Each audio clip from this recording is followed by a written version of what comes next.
नमस्कार, मैं हूं विकास सुखीजा। आप देख रहे हैं अब तक टाइम। विधानसभा चुनाव के नतीजे आने शुरू हो चुके हैं और चुनावों के दौरान एक नारा दिया गया था कांग्रेस के द्वारा कि हरियाणा में होगा बदलाव। अब ये बन चुका है बड़ा सवाल। मेरे साथ मेरे 3 साथी और पत्रकार साथी मेरे साथ जुड़ने वाले हैं। आपको बता देते हैं कि उधर से आप देख सकते हैं बलविंदर जी, और इधर से देख सकते हैं रचना, और इधर से देख सकते हैं इशिका जी। 24 घंटे खबरों के अंदर जनता की सेवा में लगे रहते हैं पत्रकार। इशिका जी, क्या लगता है ये बदलाव का नारा था जो वाकई में वो नारा तो नहीं बदल गया?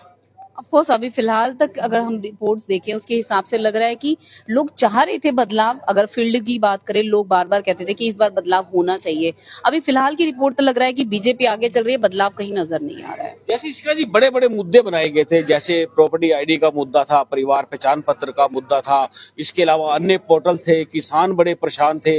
ये सारे बड़े मुद्दे थे, ये सारे जा कहा रहे हैं? कोई खेला वेला तो नहीं हो रहा? अब ये खेला हो रहा है या नहीं हो रहा है ये तो हम नहीं कह सकते, पर अगर अब पब्लिक की ओपिनियन की बात करें तो लोगों ने कहा था कि चेंज चाहिए।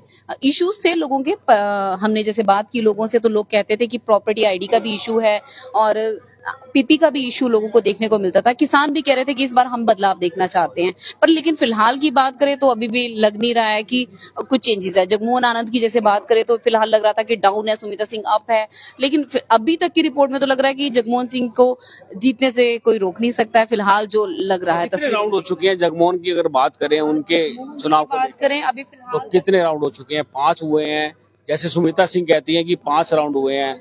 अभी अभी 12 बाकी हैं। 12 राउंड में बहुत कुछ हो सकता है। हाँ हो सकता है चेंजेस, ऐसी बात नहीं है कि चेंज नहीं हो सकता है। अभी फिलहाल राउंड कम हुए और भी लोग अभी ओपन होंगे, बूथ ओपन होंगे तो उसके बाद लग सकता है कि चेंज भी हो सकता है। वैसे ना लेकिन आपको लगता है चेंज होगा, बहुत बड़ा चेंज उसको? अभी पड़े हैं 12 राउंड पड़े हैं। तो चेंज हो भी सकता है और लेकिन देखा जाए तो मार्जिन बहुत ज्यादा है, मुश्किल है चेंज होना। हो सकता है एक तरफा भाजपा की जीत हो, ऐसा फिलहाल लग रहा है क्योंकि मार्जिन बहुत ज्यादा है। 10,000 वोट काफी ज्यादा होते हैं। चेंज कितना ही हो जाएगा ये भी सवाल यहाँ पर उठ रहा है। जो कांग्रेस के द्वारा कहा जा रहा था कि इस बार कांग्रेस की लहर है, कुछ उल्टा ही होता हुआ नजर आ रहा है। लगता है साइलेंट वोट ने खेला कर दिया इस बार। तो आपको लगता है कांग्रेस हवा के घोड़े पे सवार थी? फिलहाल तो ऐसा ही लग रहा है। शायद ओवर कॉन्फिडेंस कांग्रेस ज्यादा हो गई और बीजेपी को उन्होंने कम आंक लिया शायद। जब पिछली बार कांग्रेस हारी थी तो कांग्रेस ने साफ तौर पे कहा था कि मीडिया दोषी था हराने वाला, लेकिन इस बार तो मीडिया ने कांग्रेस को जिताया।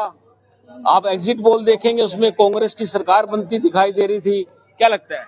बिल्कुल, जो सारे एग्जिट पोल थे सब कांग्रेस के साथ ही चलते हुए नजर आ रहे थे। सबका कहना था इस बार सबसे ज्यादा सीटें कांग्रेस की आने वाली है, भाजपा की कम सीटें नजर आ रही थी। इस बार कांग्रेस की सरकार हरियाणा में बनेगी, लेकिन कुछ उल्टा ही होता हुआ नजर आ रहा है। मतलब इस बार तो मीडिया ने भी उनका पूरा सपोर्ट किया है, ना जाने किस वजह से। लेकिन क्योंकि हम भी जब फील्ड में उतरते थे, हम भी जब लोगों से पूछते थे तो लोग काफी परेशान नजर आते थे। किसानों का एमएसपी का मुद्दा हो गया, फैमिली आईडी का मुद्दा हो गया, कई ऐसे धरातल के मुद्दे थे जो जिसको लेकर वो बीजेपी से काफी नाराज थे और तीसरी बार सत्ता में बीजेपी के लिए आना मुश्किल भी बनता जा रहा था। लेकिन जिस प्रकार से एकदम से सब कुछ बदल गया, जैसे आज काउंटिंग शुरू हुई है और बीजेपी ही आगे आती हुई नजर आ रही है, और करनाल से जगमोहन आनंद की बात की जाए तो वो 10,000 की लीड ले गए हैं। ये सबको हैरान कर दिया है और आई एम श्योर कांग्रेस के नेता भी इस समय काफी ज्यादा हैरान जरूर हो गए होंगे। इसी का जी बात करें, जगमोहन जी का जो चुनाव था बड़ा स्लो था। बड़े मतलब कि आनंद से आनंद लड़ रहे थे। चुनाव जो था जगमोहन आनंद के साथ लड़ रहे थे और लगता नहीं था कि वो 10,000 की लीड पे आ जाएंगे। अभी तो 5वां राउंड है, तो लगता है कि आनंद में ही रहेंगे। अब फिलहाल तो लग ही रहा है कि आनंद में रहेगी, क्योंकि कहीं ना कहीं मुझे लगता है कि नायब सिंह सैनी का भी कहीं ना कहीं उसके अंदर रोल रहा है। जो ओबीसी वोट है वो कहीं ना कहीं देखने को मिल सकती है। जो चेंज आया है, अगर सीएम जो चेंज हुआ है उसके बाद भी ये चेंजेस, मतलब उसकी वो भी एक रीजन हो सकता है कि लोगों को नायब सैनी की जो कार्यशैली है वो पसंद आई हो, उसके कारण भी ये चेंज देखने को करनाल के अंदर फिलहाल मिल सकता है, लग रहा है। और पंजाबी वोट हमेशा से बीजेपी कहती है कि पंजाबी वोट बीजेपी का है, तो वो कहीं ना कहीं फिलहाल तक लग रहा है कि हाँ वो बीजेपी का कहीं ना कहीं है। इश्यूज हैं वो लोग भूल चुके थे, या तो जो साइलेंट वोटर था वो कहीं ना कहीं साइलेंट ही रह गया और वोट डालने के टाइम पे सामने आया है।